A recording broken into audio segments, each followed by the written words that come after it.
Hey, wow. You cannot imagine what we're going through these days.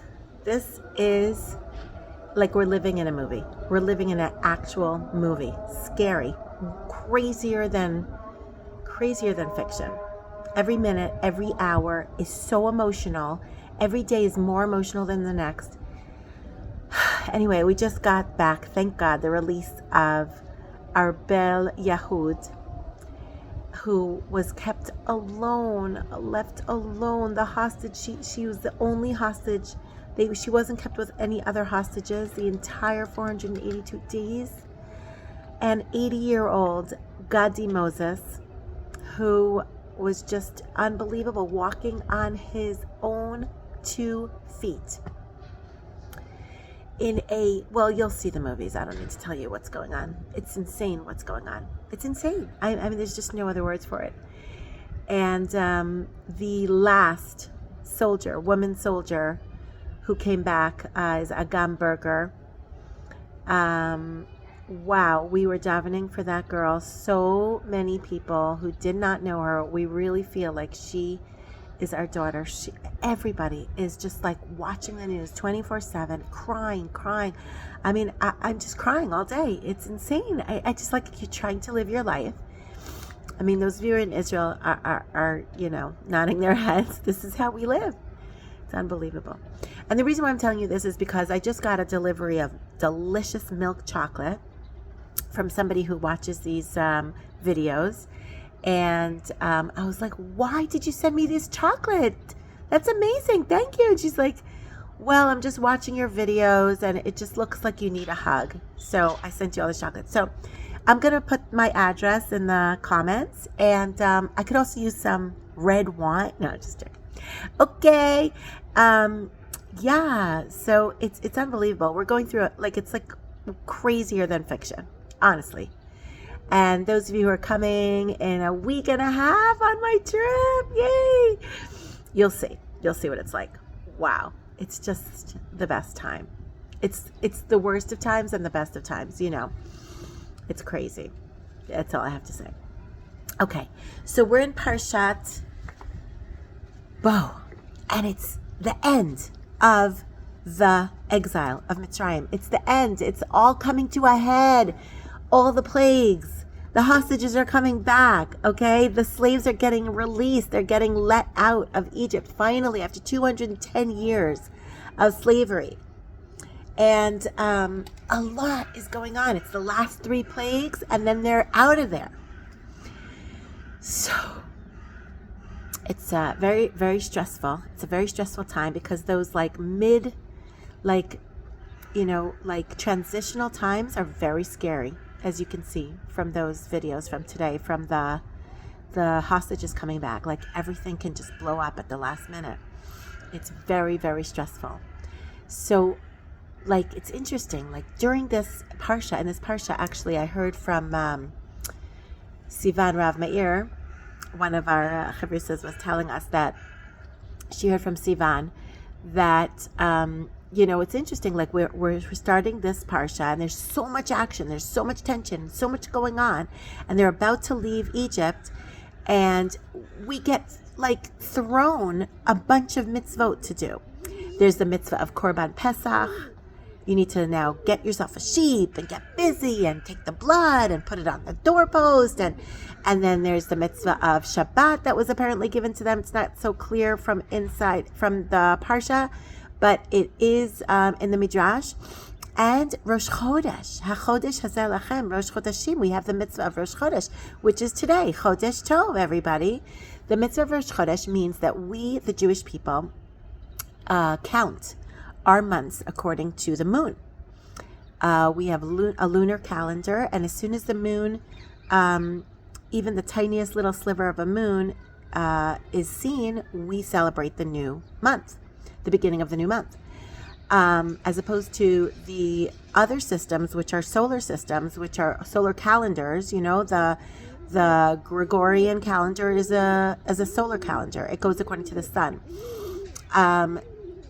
I mean, the truth is that interestingly enough, the Jewish people have like a bit of a mix of the solar and the lunar. But basically, we have every beginning of the month, we have a celebration, the beginning of the new month.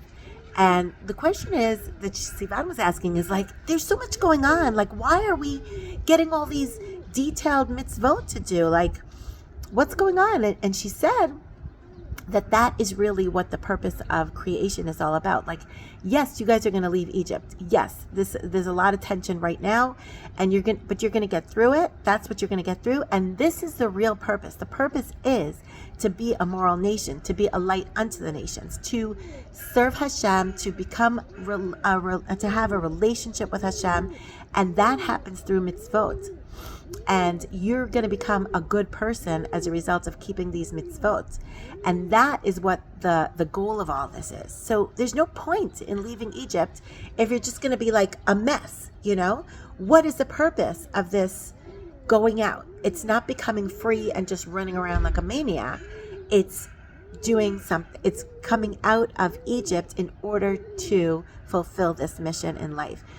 And it's interesting today with the hostages coming out, somebody who's not out yet, his name is Sagi Dekelchen, he's actually an American citizen.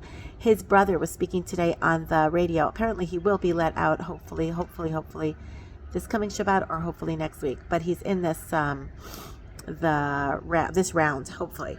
So his brother actually became religious. Sagi himself is not religious, but his brother is, and he spoke on the radio and he's like, we Jewish people just have to move forward and have to do and have to act and have to like grow. We can't just stagnate. We can't just sit around and do nothing. And he's like, I'm not going to be surprised if this 80-year-old man, Gadi Moses, comes home today and tomorrow he's out at the garage where he was working. And I'm not going to be surprised if Arbel Yehud comes home today and tomorrow she's going to go start, arranging the Purim party at the kibbutz where she's from, kibbutz near Oz. Listen, halavai, you know what? But he was saying we have to move forward and we have to always renew ourselves and we always have to act and we always have to do. And that is the message of the new month. And that is the message that Sivan was trying to say, is like the fact that we have these mitzvot grounds us. It makes us realize that we are human beings, that we have our own independence, that we have free will, that we're not a slave anymore. We're out of captivity. And now we are able to choose life, to choose good, to choose to grow. So Netivot Shalom, of course, says this beautiful thing about HaChodesh Elechem. It says, first of all, when we were slaves, we didn't have our own ability to tell time. Like we didn't have, our time was not our own. That's what I'm trying to say, is we were captives, we were slaves. So somebody else told us what to do and when to do it. Now we have the ability to create our own system of time, our own calendar. And we have that independence. And it's such a beautiful thing that Hashem is giving us. It's like, yeah, you guys are still in Eretz Mitzrayim. You're still slaves, really. You haven't left yet, but I'm already giving you a sense of independence and incredible freedom to create your own system, your own calendar, your own time, your own holidays. You get to decide your holidays. Can you imagine for a slave to decide his whole religion basically is up to him? It's amazing. So he also says that this is only the Jewish people celebrate the beginning of, like, just the fact that they already don't even really see the moon, but already it's Rosh Chodesh, like the tiniest sliver, and it's so small and it's really mostly dark. But as soon as you see that tiny sliver of a moon, you get to celebrate Rosh Chodesh. And it's interesting because, like, why wouldn't they wait till the middle of the month when the moon is big and there's bright and it's light? But that's what Netivot Shalom is saying. It's saying, no, the Jewish people know when they're in the darkness that there's going to be light. That moon that waxes and wanes and it looks like it's dark, but they know it's not dark. They know in a few weeks it'll be fully bright, and we're only part of a cycle. And it looks like it's dark now, but it's going to get light. And if it's dark later on, it's going to get light again. We know, and that Hashem loves us and that Hashem is here for us. And no matter whatever happens, is Hashem's decision and part of Hashem's plan, and that He will make it light for us again. And here, let me read it to you because it's so beautiful. And Zoha mitzvah hagdola biyoter, and that's why it's the most important mitzvah. It's the first mitzvah we ever get. It's such a weird mitzvah to get first. Chodesh, Rosh Chodesh, like why? He says, because this shows she'afilu b'machshakim, even in the darkness, ka'asher lo nir'eh shum nitzot shel or, you don't see even the slightest bit of light. Gam az ma'aminim Yisrael be'emunah shlema, we have such emunah, with complete emunah, be'ahavat Hashem yitbarach le'amo Yisrael, that Hashem loves the Jewish people and that Hashem has only our best and our highest good in mind. V'dafka asu Rosh Chodesh, it's amazing. That is when we celebrate. When it's just like, you see like something that maybe that's the moon, and then you already start celebrating because you know that it's coming. You know the end is near. You know the good is right around the corner. The redemption is right around the corner. And this is also what it's trying to say to us in Eretz Mitzrayim. And Hashem is trying to give that message to the Jewish people as well. While we're still in Egypt, while we're still slaves, you are already part of that great light. You are part of that amazing chosen nation that I am choosing and I am taking out of here. And you are going to be the leaders of the entire world. Everyone's going to see that you are the light. Even while you're still be'eretz Mitzrayim, it says specifically, Hashem told Moshe to tell the Jewish people, be'eretz Mitzrayim, hachodesh hazeh lachem Rosh Chodeshim. In Eretz Mitzrayim, in Egypt, while you're still slaves, you should see already now is the light. You're going to be the light. You're going to be a light unto the nations. Everyone will know. And if you look at these movies now, at these videos, everyone knows who are the good guys and who are the bad guys. If somebody doesn't know that, they are just so fooling themselves and so idiotic that there's no other word for it. It's just like they don't see the facts. They do not see the facts. This is so clear. Who is good and who is evil? And you guys, you're slaves still. Things are not good. It looks like it's completely dark, but you are going to be a light unto the nations. You're going to be the leaders of all humankind. You are going to change the whole entire world. And I'm giving you the system. You take it. Take that calendar. You're in charge of even Hashem says, my heavenly courts. Can you imagine? The Jewish people are now in charge of when is the 1st of Tishrei. Now, what happens on the 1st of Tishrei? It's Rosh Hashanah. So imagine if it is actually Rosh Hashanah, let's say, but the Jewish people didn't see the moon yet. So they didn't decide that it's Rosh Hashanah. It's the first day of Tishrei. It's not Rosh Chodesh yet, as far as the Jews are concerned. So, but imagine it's actually really the 1st of Tishrei, and God knows that.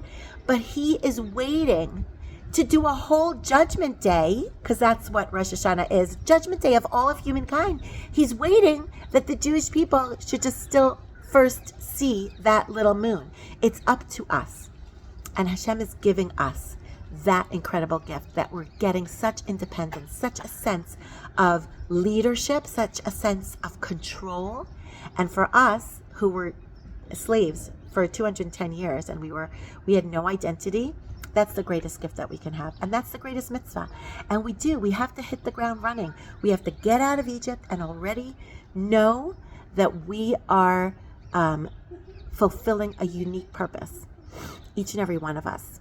So even if each and every one of us is in terrible, terrible darkness, we have to remember that we are the Jewish nation. And I think those soldiers, those girl soldiers who left Gaza, last week and this week, it's just, you see their strength, you see how amazing they are, and you know that they know what they're here for and that they're part of such an incredible nation. And they wouldn't really replace that with anything. They would be willing to give their lives for that. And so many soldiers have given their lives for that, for being part of this nation, for protecting this nation, for making sure that this nation has a chance to go out and lead humankind and be a light unto the nations. Have a good Shabbos. Only good news.